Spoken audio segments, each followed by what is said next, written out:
Untuk menjelaskan surah Al-Fajr teman-teman, saya akan susunkan beberapa amal yang sangat ditekankan di 10 awal Zulhijjah. Puncak daripada amal ibadah di sini adalah ibadah haji. Karena ibadah haji dikerjakan dari tanggal 8 Zulhijjah sampai 13 Zulhijjah. 6 hari ini adalah 6 hari ibadah haji. Dari 6 hari ini ada 2 hari hukumnya sunnah, ada 4 hari hukumnya wajib. Yang sunnah hari pertama tanggal 8 Zulhijjah dan hari terakhir tanggal 13 hari terakhir hari tasyrik. Ini sunnah. Tanggal 8 dikenal dengan hari tarwiyah. Makna tarwiyah dalam bahasa Arab adalah orang membawa air lalu menyiramnya di padang pasir sehingga padang pasir itu dari panas menjadi dingin. Itu bahasa Arabnya tarwiyah. Dinamakan tarwiyah karena di lokasi Mina pada saat jemaah haji masuk tanggal 8 Zulhijjah, di zaman dulu itu kering sekali. Bahkan sampai sekarang masih terlihat padang pasir dan juga panas. Maka dinamakan dengan tarwiyah. Jemaah haji disunnahkan masuk hari tarwiyah ke Mina. Kemudian mereka memakai baju ihramnya, sholat duhur asar jamak qasar takdim. Kemudian mereka duduk berzikir, beribadah, mendengarkan ceramah sampai maghrib dan isya. Mereka juga menjamak maghrib sama isya, ditakdim isya di waktu maghrib, kemudian di qasar waktu atau sholat isyanya saja jadi 2 rakaat. Menginap sampai besok pagi, tanggal 9 Zulhijjah, ini dikenal dengan hari Arafah. Jemaah haji pergi ke Arafah, kemudian mereka ibadah di situ dari waktu duha, duhur asar mereka jamak qasar takdim, kemudian mereka tiba sampai maghrib, solat maghribnya sunnahnya ditakhir, diterlambatkan di daerah Muzdalifah. Setelah itu besok pagi tanggal 10 di Muzdalifah sunnahnya mereka menginap, hari raya Idul Adha tanggal 10 Zulhijjah. Di situ mereka melakukan salah satu dari 3 kegiatan. Kalau sudah dilakukan jemaah haji boleh bertahallul mencukur rambutnya.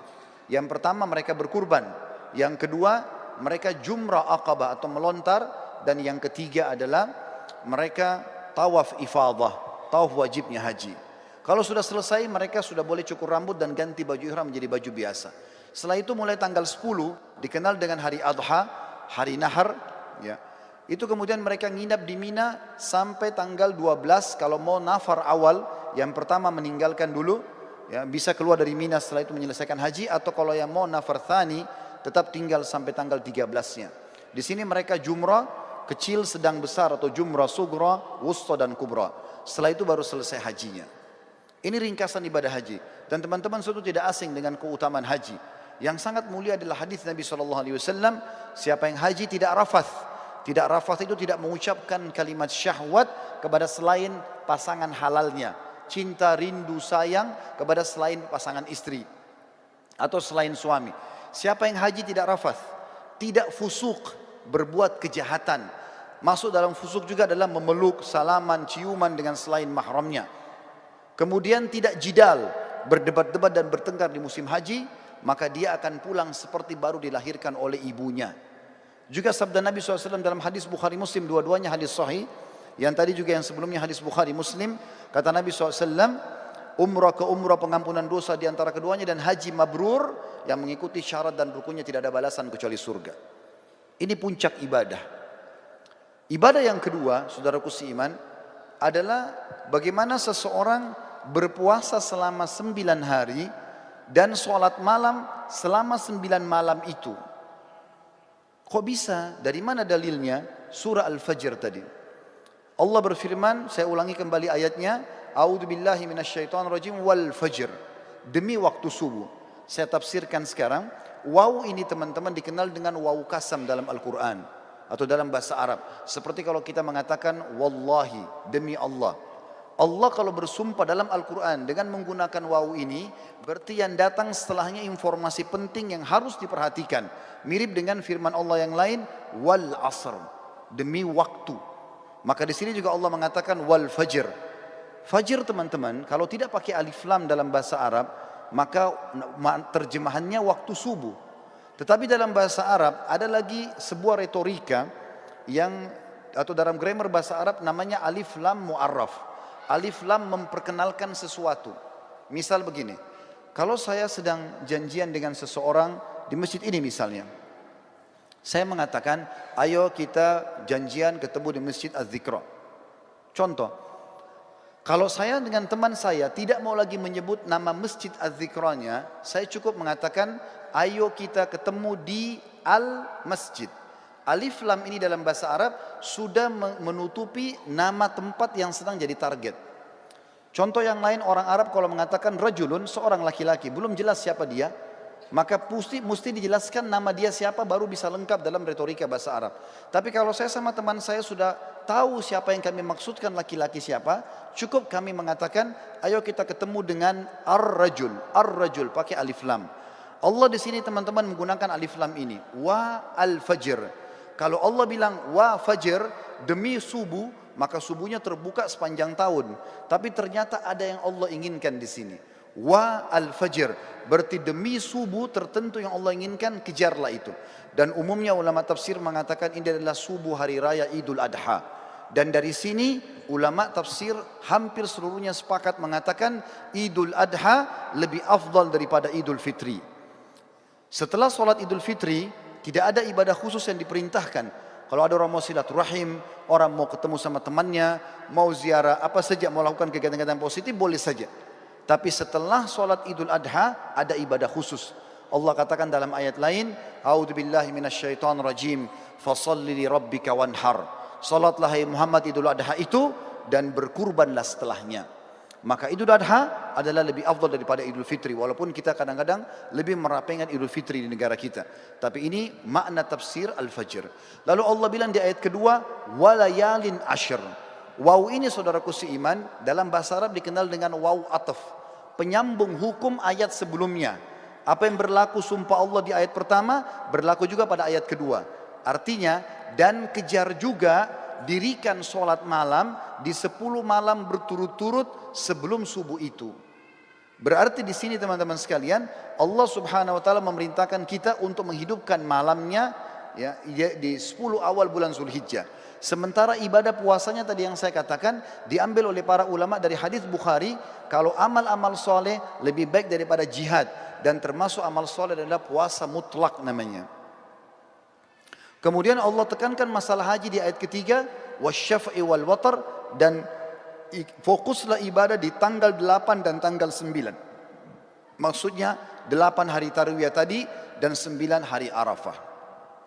Saudaraku seiman, di sini berpuasa dan juga sholat malam dianjurkan karena ada surah Al-Fajr tadi. Ibadah yang selanjutnya yang sangat ditekankan adalah berkurban. Dan ini diikutkan dengan sholat Idul Adha sebelumnya. Sesuai dengan firman Allah SWT, fasholli li rabbika wanhar. Sholatlah hai Muhammad Idul Adha dan berkurbanlah setelahnya. Lalu setelah itu masuklah ibadah-ibadah umumnya yang diperintahkan di dalam agama kita yang kita bisa kerjakan. Tapi yang kita ingin simpulkan teman-teman sekalian, setiap amal yang kita kerjakan dari awal Zulhijjah sampai akhir atau sampai 10 Zulhijjah itu akan mengalahkan pahala jihad. Oleh karena itu jangan disia-siakan. Perbanyaklah amal soleh, dirikan sholat malamnya, puasalah siang harinya. Lalu persiapkanlah hewan-hewan kurban yang terbaik akan kita kurbankan nantinya. Para sahabat ridwanullahi alaihim, mereka berkurban dengan cara membeli domba-domba mereka 6 bulan sebelum Idul Adha. Lalu mereka sengaja menggemukkan kurban tersebut, lalu kemudian mereka menyembelihnya di Idul Adha karena diberikan untuk Allah Subhanahu wa taala. Berhubungan juga dengan masalah ini, sebelum saya menutup khutbah ini, perlu ditekankan tentang masalah Idul Adha. Selain sholat yang sudah masyhur 2 rakaat yang kita kerjakan dengan khutbahnya, tapi kurbannya yang perlu digarisbawahi. Kurban ini teman-teman terdiri dari 3 jenis hewan yang sudah masyhur, kambing sama domba umurnya setahun minimal, kemudian sapi kurang lebih 2 tahun dan unta minimal 5 tahun. Tapi dari 3 jenis hewan ini yang paling ditekankan adalah domba dan kambing. Sering kali saya dengar dari panitia masjid, kalau ada orang-orang kita yang akan menerima daging kurban, mereka kalau melihat vouchernya tertulis daging kambing, mereka tidak mau mengambilnya. Bahkan banyak masjid mungkin tidak melaksanakan kambing ini. Padahal sebenarnya kalau kita mau lihat afdaliyahnya, maka terletak pada domba dan kambing. Dalilnya adalah, yang pertama, Nabi Ismail alaihissalam pada saat tidak jadi disembelih oleh Ibrahim, kira-kira diganti apa oleh Allah? Jawabannya jelas, diganti dengan domba. Allah sebutkan dalam Al-Quran. Kemudian yang kedua, hadis Bukhari menjelaskan baginda Nabi SAW beliau berkurban dengan 65 ekor domba atas nama beliau sendiri. Beliau menyembelih 15 ekor dengan tangannya yang mulia, kemudian 4 atau 50 ekor dilanjutkan oleh Ali bin Abi Thalib radhiyallahu anhu. Berarti memang domba ini adalah hewan yang sangat dianjurkan, dan termasuk sunnah Nabi SAW selain menyembelihnya juga memakan sebagian dagingnya. Beliau pada saat selesai berkurban, beliau mengatakan, idrib li sahma, kosongkan atau lowongkan untukku sebagian daging tersebut. Maka Nabi SAW pun mengkonsumsi itu. Dan kambing ini teman-teman sekalian, sebagai penutup dalam khutbah kita, adalah hewan yang kalau dimakan dengan diniatkan ini adalah perintah agama bisa mendapatkan pahala.